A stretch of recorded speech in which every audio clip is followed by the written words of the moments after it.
মহান আল্লাহ বলেন, ফাসল্লি লিরাব্বিকা ওয়ানহার, হে নবী আপনি সালাত আদায় করুন, নামাজ আদায় করুন এবং কুরবানি করুন আপনার রবকে খুশি করার জন্যে।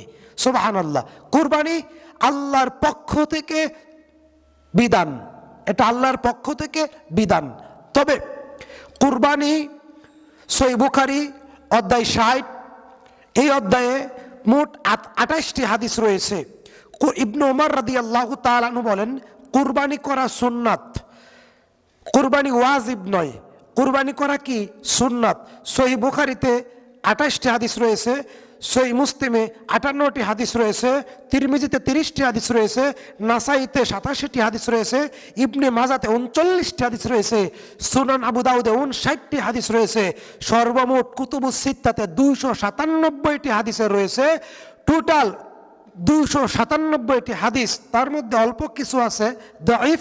এই হাদিস সংখ্যার ভিতরে কোনো কথা উল্লেখ নাই কুরবানি করা ওয়াজিব। কুরবানির সাথে যাকাতের কোনো সম্পর্ক নাই। কত টাকা হলে কুরবানি দিতে হবে এমন কথা হাদিসের পাতায় উল্লেখ নাই। কুরবানি করা সুন্নত।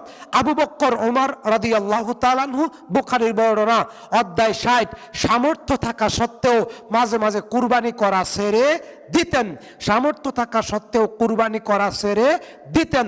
তবে রাসূল সাল্লাল্লাহু আলাইহি ওয়াসাল্লাম বলছেন, কৃপণ যারা, তারা যদি স্বেচ্ছায় কুরবানি না দেয় তাহলে তারা যেন আমার ঈদগাহে না আসে।